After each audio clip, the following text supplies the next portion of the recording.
सुप्रभातम। आज के संहिता वाचन को आगे बढ़ाते हैं। ओम त्र्यंबकम यजामहे सुगंधिं पुष्टिवर्धनम उर्वारुकमिव बंधनात् मृत्युर्मोक्षीयमामृतात्। चरक संहिता चिकित्सा स्थान ज्वर चिकित्सा अध्याय यवागु के बारे में बताते हैं। वमितम लंघितम काले यवागुभि उपाचरे यथा स्व औषधि सिद्धाभिः मंड पूर्वाभिरादिताः यावज्ज्वर मृदुभावात् षडहं वा विचक्षणः तस्य अग्नि दीप्यते ताभिः समिद्भिरिव पावकाः तांश्च भेषज संयोगात् लघुत्वाच्च अग्निदीपनाः वातमूत्रपुरीषाणां दोषाणां च अनुलोमनाः स्वेदनाय द्रवोष्णत्वात् द्रवत्वात् त्रुट् प्रशान्तये आहारभावात् प्राणाय सरत्वात् लाघवाय च ज्वरज्ञो ज्वरसात्म्यत्वात् तस्मात् पेयाभिरादिताः ज्वरान् उपाचरेत् धीमान् ऋते मध्यसमुत्थितात् मदाख्ये मध्यनित्ये ग्रीष्मे पित्तकफाधिके ऊर्ध्वगे रक्तपित्ते च यवागुः न हिता ज्वरे। तो यवागु कब देना है? वमन के बाद। जिसका वमन आपने करा दिया, जैसे वमन की उपस्थित तानी उपस्थित दोषानाम स्नेह स्वेदोपपादनैः। तो अगर उपस्थित दोष थे तो वमन किया, अदरवाइज नहीं। और न, उपस्थित दोष न रहते हुए भी अगर वमन किया गया तो उससे क्या होगा? कुर्वन्ति विषम ज्वरम कफ प्रधानान अनुत्क्लिष्टान दोषान आमाशय स्थितान। अगर कफ प्रधान दोष है और उत्कृष्ट है और आमाशय स्थित है तो ही आप वमन कराना है। यह आदेश पिछले श्लोक में दिया था। और अनुपस्थित दोषों में अगर आप वमन कराते हो तो रुद्रोगम श्वासमानाहम मोहम च जनेदृशम, ये तरीके से बताया था। उसके आगे जा रहे थे कि वमितम लंघितम काले यवागुभी उपाचरेत। लंघनम स्वेदनम कालो यवागु, ये तरुण ज्वर के पाचनों में से एक है और उसके बारे में बताते हैं। तो यथा स्व औषध सिद्धा भी, तो जो स्व औषध जैसा जैसा उस दोष का औषध होगा वैसे सिद्ध मंड मंडादि का पहले उपाचरण करे और फिर यवागु की योजना करे। जब तक ज्वर का मृदुभाव नहीं आ जाए या 6 दिन ना हो जाए तब तक उसकी योजना करे। तस्य अग्नि दीप्यते ताभि समिद्भिरेव पावका, फिर उसका अग्नि जैसे समिधा मिलने के बाद यज्ञ में अग्नि प्रवर्तित होता है उस तरीके से वो प्रवर्तित हो जाएगा। और वो भेषज संयोग से लघु है। ताश्च भेषज संयोगात, और लघुत्व के कारण, भेषज संयोग और लघुत्व के कारण अग्निदीपन होते हैं। वातमूत्र पुरुषों का और दोषों का अनुलोमन कराने वाली होती है। अ, द्रव और उष्णत्व के कारण स्वेदन को हितकर होती है और द्रवत्व के कारण तृष्णा प्रशांत कराती है। खुद आहार भावी है, आहार हो जाती है इसलिए प्राण का रक्षण करती है। और सरत्व और लघुता है उसमें होती है। ज्वर को साथ में इसलिए ज्वरग्न भी कहलाती है। तस्मात् पेयाभिरादिताः ज्वरान उपाचरे धीमान ऋते मध्य समुत्थितात्, इसलिए पेयादि क्रम आपको सभी ज्वरों में देना है, सिर्फ मध्य समुत्थित ज्वर में नहीं देना है। और फिर मदान्ते मध्यनित्ये ग्रीष्मे पित्त कफादिके ऊर्ध्वगे रक्तपित्ते च यवागु न हिता ज्वरे।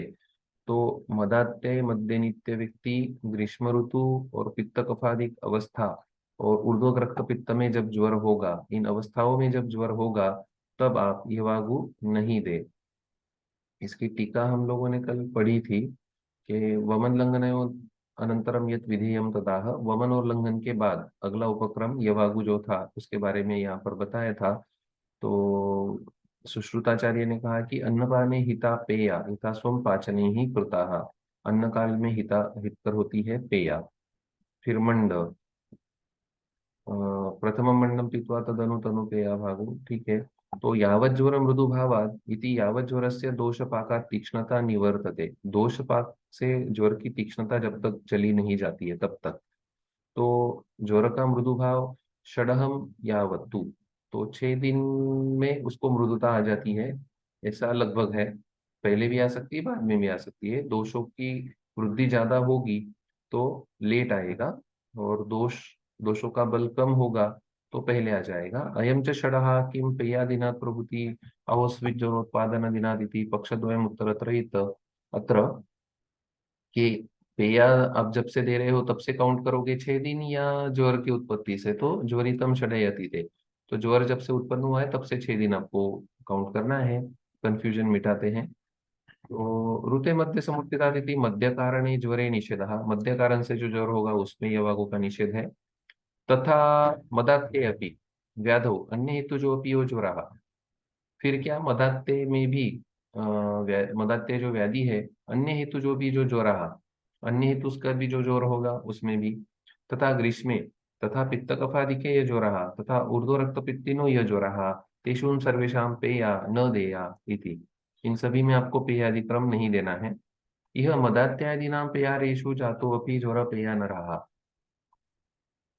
तो मदात्य में भी पेयारेषु पेयारह जो व्यक्ति है उनमें भी अगर ज्वर आ जाता है मदात्यादि में, तो वो भी पेया उसमें वर्ज्य रखनी है। पित्त कफादिके इति अनेन पित्त कफयो रति मात्रोद्गमे सति पेयाया अदानम बोधयति। थोड़ा भी पित्त कफ का आपको प्राबल्य रखता है तो पेया नहीं देनी है। यह मदात्यादिना पे ओके तेन कफजे ज्वरे पित्तजे ज्वरे अनुद्भूत दोषे च पेया दातव्या, इसलिए सिर्फ कफज ज्वर में, सिर्फ पित्त ज्वर में और दोष अभी अनुद्भूत है तब भी आप पेया दे सकते हो। तथा ही तंत्रांतरे, ये माइनर करेक्शंस है, माइनर कंसिडरेशंस है हमें जब चिकित्सा करानी है तब, अदरवाइज कंफ्यूजन होता है। इसलिए कंफ्यूजन मिटाने के लिए डिटेल एक्सप्लेनेशन टीका में देते हैं। तथा ही तंत्रांतरे कफजे अपि यदा क्षीणो लंघनादि क्रमात् कफः शस्ता एव यवाग वस्तु तथा पित्ते अपि अयम क्रमः। तो तंत्रांतर में कहा है कि कफज ज्वर में भी जब लंघनादि क्रम से कफ क्षय हो जाएगा तब आप इवागु दे सकते हो। वैसे ही पित्त में भी यही जानना है।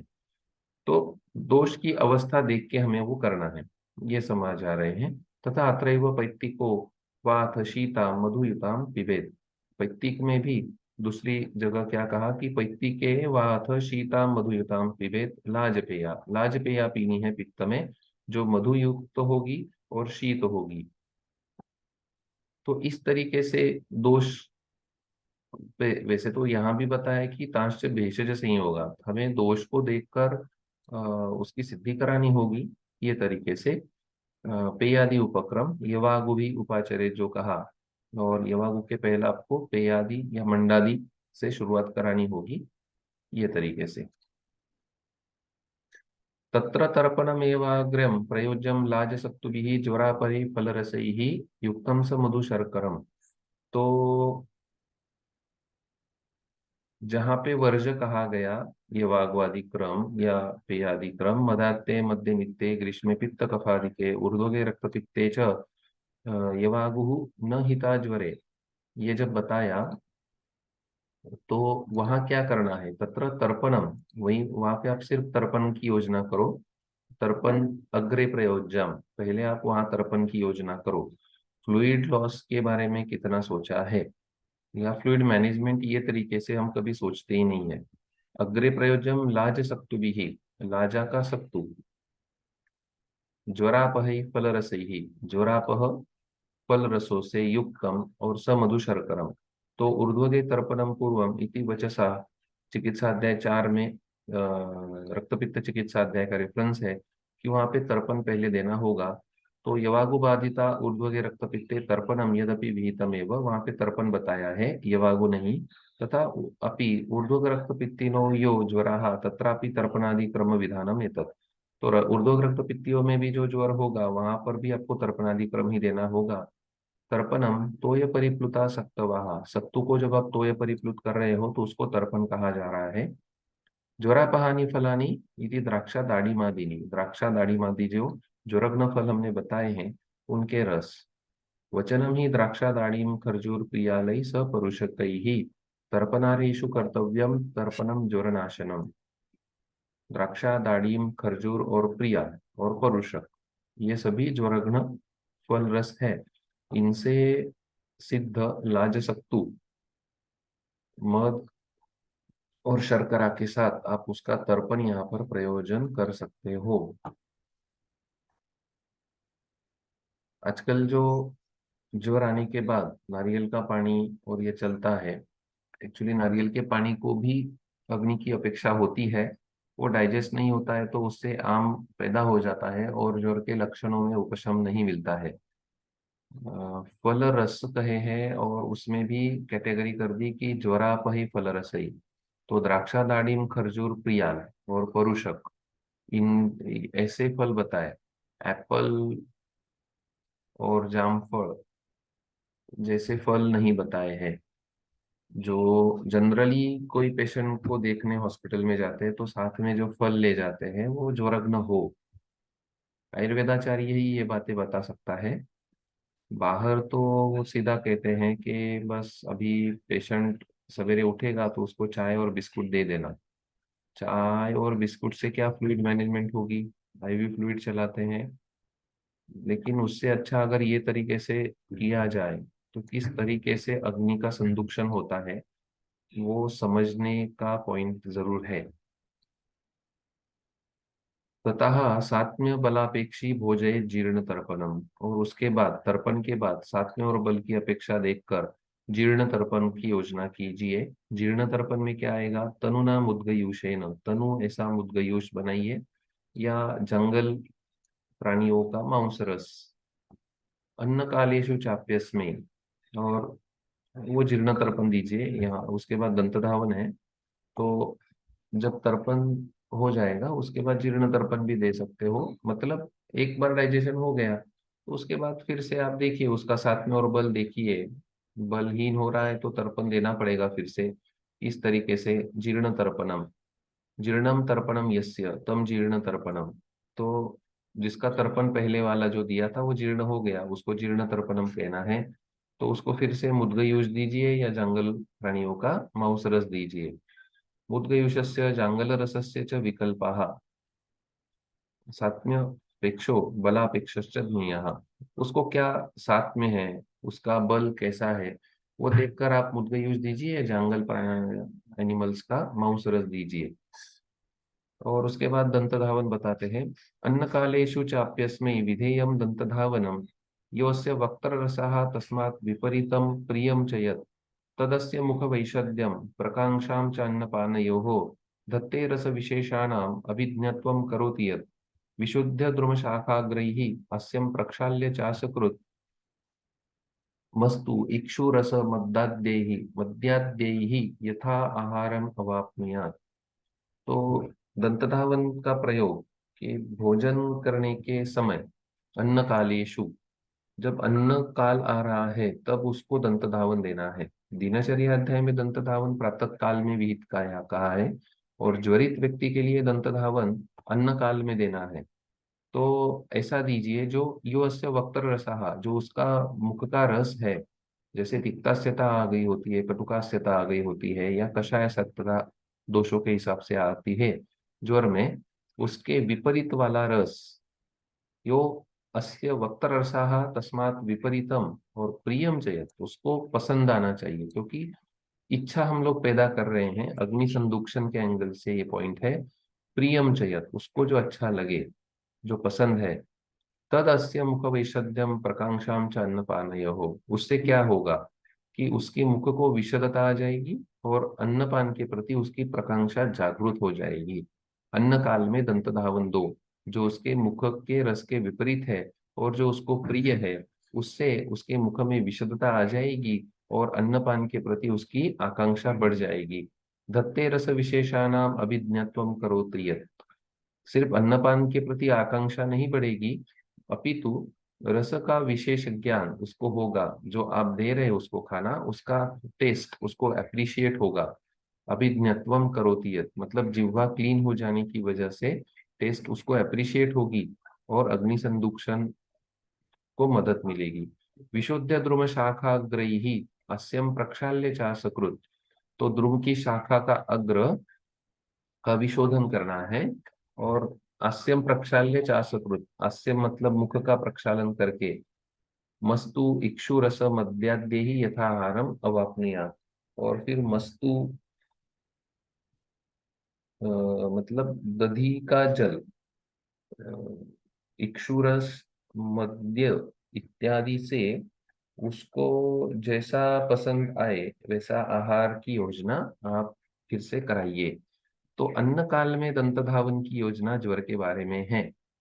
ये भी एक समझने वाली बात होगी। पेशेंट है, रुग्णावस्था है, उसको क्या सवेरे में उठाकर ब्रश कराने की जरूरत नहीं, या वो नहीं कर पाता है, तो फिर अन्न काल में उसको दंत धावन दीजिए जो उसके मुख से विपरीत है। कटुकास्यता में मधुर द्रव्य, इस तरीके से, और मधुरास्यता में कटु द्रव्य, ये तरीके की योजना होनी चाहिए और उसको पसंद भी आना चाहिए। तो उसका जो डिसमूड होगा वो क्लियर हो जाएगा। दंत धावन से मूड ट्रीट कराते हैं, और मूड ट्रीट करा के अग्नि संदूषण कराते हैं। पाचनीयम शमनीयम व कषायम पायेद भिषक ज्वरितम षडहे अतीते लघु अन्न प्रतिभोजितम। तो 6 दिन के बाद, षडहे अतीते ज्वरितम, ज्वर को 6 दिन अभी हो गए तो क्या करो? फिर पाचनीयम शमनीयम व कषायम पायेद भिषक, नवज ज्वर की बात चल रही थी। आम ज्वर, पच्चमान ज्वर के लक्षण हम लोगों ने पढ़े थे। और तरुण ज्वर में कौन कौन से पाचन देने हैं, वो थे लंघनम स्वेदनम कालो यवाग्वस्तिक्तको रसः पाचनानि अविपक्वानां दोषानां तरुणे ज्वरे। तो जब तक अविपक्व दोष है तब तक आप लंघन, स्वेदन, काल की प्रतीक्षा, यवागु और तिक्तक रस, ये सभी पाचन तरीके से यूज कीजिए। और जब 6 दिन हो जाए तब आप जाकर पाचनीय और शमनीय कषाय की योजना करें। और ऑप्शन से है, दोनों नहीं, वा, पाचनीयम वा शमनीयम कषायम पायेद भिषक ज्वरितम षडीय षडहे अतीते। ज्वरित व्यक्ति में जब 6 दिन चले जाएंगे तभी उसको पाचनीय और शमनीय कषाय की योजना करनी है। लघु अन्न प्रतिभोजितम, और साथ में लघु आहार देना है। और इतने श्लोक का इतना बड़ा एक्सप्लेनेशन है, पढ़ेंगे। संप्रति कषाय पान विषय आह पाचनम इत्यादि। पाचनम इति आमदोष पचनम, आमदोष का पचन कराने वाला कषाय वो पाचनीय कषाय। शमनीयम इति पक्व दोष उपशमनम, तो दोषों में आमता है, सामता है, तो आप पाचनीय कषाय का इस्तेमाल करोगे। और पक्व दोष है लेकिन वो शमन नहीं हुए हैं तो शमनीय दोष का ये करो। मतलब ज्वर की अगर पच्चमान अवस्था या निराम अवस्था आ गई है तो शमनीय कषाय दीजिए। और अगर आम ज्वर के लक्षण दिख रहे हैं 6 दिनों बाद तो पाचनीय कषाय का इस्तेमाल कीजिए। एतच्च विकल्पद्वयं योग्यतया यथाक्रमम् आमदोष विषयम तथा पक्वदोष विषयम ज्ञेयम, वही बताया कि 2 विकल्प है आपके सामने। आमदोष विषय है तो पाचनीय कषाय, पक्वदोष विषय है तो शमनीय कषाय। षडहे अतीते इति ज्वरादया ज्वर ज्वराहात आरभ्य षडहे अतिक्रांते, ज्वर जब से शुरू हुआ है तब से 6 दिन। अतः सप्तमे अहनि लघुवन्नम मात्रया स्वरूपेण चयत, तो 7वें दिन आपको लघु अन्न की मात्रा के स्वरूप तत्प्रतिभोजितम ज्वरितम अष्टमे अहनि कषायम पायेत इति वाक्यार्थः। ओके। तो 6 दिन बीत जाने देना है। षडहे अतीते ज्वरितम, षडहे अतीते लघु अन्न प्रतिभोजितम, पाचनम शमनीयम व कषायम पायेत मिश्र। तो 6 दिन चले जाएंगे तो 7वें दिन उसको लघु अन्न दीजिए। और 7वें दिन का लघु अन्न हो जाने के बाद अष्टमे अहनि कषायम पायेत इति वाक्यार्थः। ओके। एवं च पूर्वोक्त अष्टाः कृत निरामता व्यवस्थायाः पाचनस्य शमनीयस्य वा उपयोग उपपन्नो भवति। वैसे जो हमने पहले 8 दिन का ये बताया था, ज्वर प्रवृत्ति अष्टाहो निराम ज्वर लक्षणम, तो 8 दिन में वैसे भी निरामता आ जाती है, ऐसा हमने बताया था। और वहां आपको ये बताया था कि शायद ये 8 दिन के पहले आएगी या बाद में भी आएगी। तब आपको हमने दूसरा ऑप्शन ये वहां पर भी डिस्कस किया था कि वहां पर पाचनीय और शमनीय का उपयोग आपको निरामता लाने में मददगार होता है।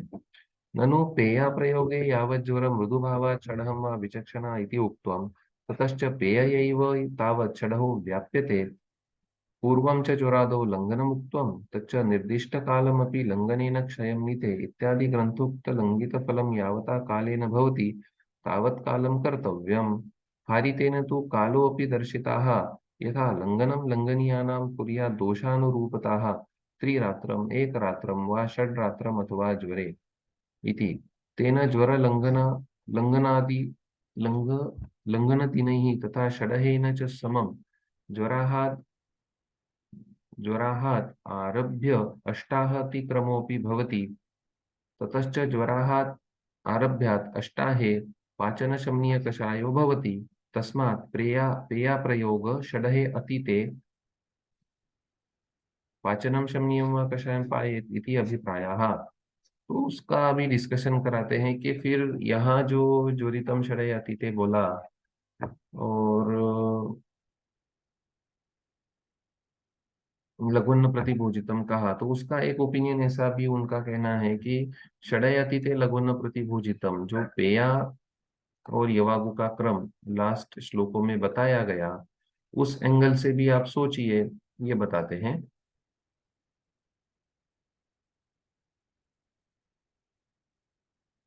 तो 6 दिन हो जाने के बाद आप पेयादि उपक्रम दीजिए और पेयादि उपक्रम हो जाने के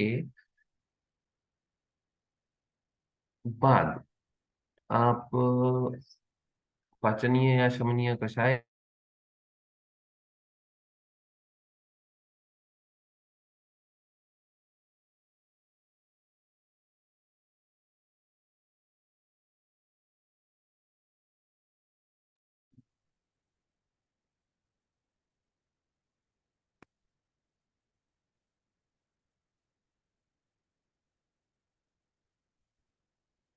एक मिनट हाँ।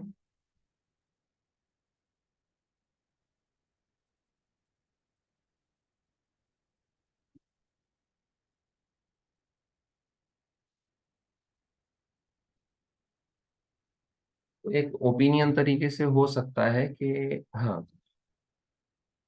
ये जीर्ण तर्पण वाला श्लोक था, उसके पहले तर्पण, तर्पण के पहले यवागु वाला। तो वमितम लंघित के बाद यवागु से उसकी योजना करनी है, और जब तक ज्वर मृदु बाह हो जाए या 6 दिन हो जाए, ये वाला रेफरेंस यहाँ पर है। और फिर मतलब 6 दिनों तक आप मंडप या विलेपी यवागु तक योजना कर सकते हो, ये समझते हैं। और उसके बाद पाचनीयम शमनीयम व कषायम पायेत भिषक ज्वरितम षडयति ते लघुन्न प्रतिभोजितम। तो 6 दिन हो गए हैं, लघुन्न दे दिया है, ये तरीके से। ये वेरियस ओपिनियंस है। एक ओपिनियन में वो बताते हैं कि 6 दिन हो जाए, 7वें दिन भोजन कराइए लघु अन्न वाला, और 7वें दिन अन्न खाने के बाद 8वें दिन से उसको पाचनीय या शमनीय कषाय की योजना कीजिए।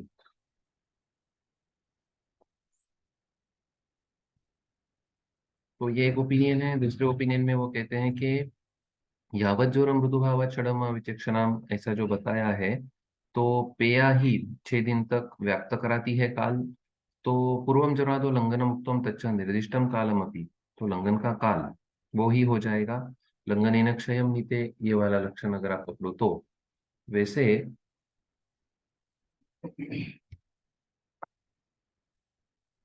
हरित ने उसका काल बताया है कि लंघनम लंघनीयानाम कुर्यात् दोषानुरूपतः त्रिरात्रम एक रात्रम षड्रात्रम अथवा ज्वरे। तो 3, 1 या 6 दिन, ऐसा दोषों के हिसाब से करना है लंघन। तो वात में सबसे कम होगा, कफों में सबसे ज्यादा होगा। इति तेन ज्वर लंघनादि लंघ लंघन दिनैः तथा षडहेन च समं ज्वरात् आरभ्य अष्टाहतिक्रमोऽपि भवति। ज्वर से ज्वर की उत्पत्ति से पहला दिन ही काउंट करना है, और 6 दिन षडहेन च समं ज्वरात् आरभ्यात् अष्टाहतिक्रमोऽपि भवति। तो फिर ज्वर की उत्पत्ति से पाचनीय शमनीय कषाय ये 8वें दिन आ रहा है, और इसीलिए पेयादि प्रयोग 6 दिन षडहे अतीते ऐसा आता है। और ये तरीके से आप समझिए, 6 दिन हो जाने के बाद 7वें दिन पेयादि क्रम, और 8वें दिन से पाचनीय शमनीय कषाय, ये एक ओपिनियन है। या फिर तथा ज्वरे पेया कषायश्च क्षीरम सर्पी विरेचनम षडये षडये देयम विक्षम दोष बलाबले, चिकित्सा सन अध्याय 30 में जो बताया है। तो ये भी एक क्रॉस रेफरेंस है कि ज्वर में पेया कषाय क्षीर और सर्पी और विरेचन, ये क्रम 6 6 6 दिन ऐसा आप कर सकते हो। 6वें दिन तक पेया, फिर कषाय, फिर क्षीर और सर्पी विरेचन। तो इति अनेन ग्रंथेनापि पेया प्रयोगात् षडहात् ऊर्ध्वं कषाय षडः उक्तः, न तु ज्वरोत्पादि षडहात् ऊर्ध्वं। ज्वर से, ज्वर की उत्पत्ति से 6 दिन नहीं बताया है, तो पेया का 6 दिन होने के बाद फिर कषाय 6 दिन तक बोला है, फिर क्षीर 6 दिन तक बोला है, ऐसा समझाते हैं। तो ये भी एक ओपिनियन जरूर हो सकता है, लेकिन इतने बल वाला ज्वर रियरली देखने को मिलता है कि आप इस तरीके से उसमें इस्तेमाल कर पाओ। अत्र ब्रूमः यावज्ज्वरं मृदुभावात् षडः विचक्षणा इति अनेन ज्वरोत्पादनदिनादारभ्य षडपर्यन्तं प्रेया प्रयोगोच्यन्ते। प्रिया ही ज्वरे प्राधान्येन दोषपाचनार्थं प्रयुज्यते। ठीक है। पाचनानि अविपक्वानां दोषाणां तरुणे ज्वरे इति। तो लंघनादि पाचनीयत्वं दोषाणाम् अष्टाहात् अर्वागेव अष्टादूर्ध्वं तु कषायनेव पाचनम् उक्तम्। तो फिर कंफ्यूजन दूर कीजिए। 8 दिन के पहले अगर आपको पाचन कराना है तो लंघनादि उपक्रम से कराइए, और 8 दिन के बाद कषाय का इस्तेमाल आप कीजिए। ये सिंपली ध्यान में रखने के लिए हमारे लिए सिंपल स्टेटमेंट। तत्र अलंघनीय, और जहाँ लंघन आप नहीं करा सकते हो वात ज्वर में, आदिदिनात् प्रभृति वात ज्वरे आदिदिनात् प्रभृति पेया षडहम अपि व्याप्नोति। पहले ही दिन से अगर पेयादि क्रम आ गया तो वो वैसे भी 6 दिन करा ही लेती है। एक द्वि त्रिदिन लंघिते, जितने दिन आप लंघन कराओगे उतने दिन पेया का ही आ जाएगा। ज्वरे पेया पंच चतुस्त्रिदिन प्रयोगेन ज्वर दिनात् आरभ्य षडः पर्यंत कर्तव्या। तो जब से आप स्टार्ट कर रहे हो वो दिन पहला काउंट करके 6 दिन यूज करने से अच्छा होगा कि आप जिस दिन यूज कर रहे हो वहां से 6वें दिन तक ही यूज उसको करें, जो ज्वर का 6वां दिन है। यत्र तु दोषाणामपि सामतया सन्निपात ज्वरे वा लंघनमेव षड्रात्रं षड्रात्रादिकमेन वा क्रियते। जैसे सामतया और सन्निपात ज्वर में भी लंघन 6 दिन किया जाता है। तत्र प्रादेशिके विधो नायं पेया षड्रात्र नियमः उत्सर्गिकः प्रवर्तते, किंच अतिमात्र लंघन प्रयोगे पेया न दोषपाचनार्थम क्रियते। तो उसका अतिमात्र प्रयोग करोगे तो उसका दोषपाचन के लिए उपयोग नहीं होगा। किंतु भूरि लंघन क्षयित आग्ने है, तो ज्यादा लंघन हो जाएगा अग्नि संदुक्षणार्थम। जिसको अग्नि संदुक्षणार्थ के लिए प्रयोग करना था उसने ही ज्यादा लंघन करा दिया, ऐसी बात हो जाएगी। तत्र अग्नि संदुक्षणे जाते पुनः औषध पानमेव भवति, और फिर वहां पे आपको अग्नि संदुक्षण के लिए औषध पान कराना पड़ेगा। इसलिए ज्वरे पेया कषायश्च, ये जो चिकित्सा अध्याय 30 का रेफरेंस है, इत्यादि पेया समान कार्याणाम लंघनादीनाम उपलक्षण भूता। तो पेया जो बताई है वो सिर्फ 6 दिन नहीं बताई है, तो लंघनादि नाम उपलक्षण भूता। तो लंघनादि जो उपलक्षण भूत है वो सभी उसमें समझिए। ये बात इंपॉर्टेंट होती है, एक श्लोक को लेकर हम लोग जाते हैं लेकिन उसका क्रॉस रेफरेंस दूसरी जगह होता है। तो ये इतना डिस्कशन उस पे कराते हैं, समझते हैं इसको। ततश्च पेया यत्र प्रतिषिद्धा मध्योत्थ ज्वरादो तत्र तर्पणादि क्रमोपि षडो ग्राह्याः। तो जहां पर पेया का निषेध होगा वहां क्या करोगे, मध्योत्थ ज्वरों में वहां तर्पणादि क्रम 6 दिन तक करोगे।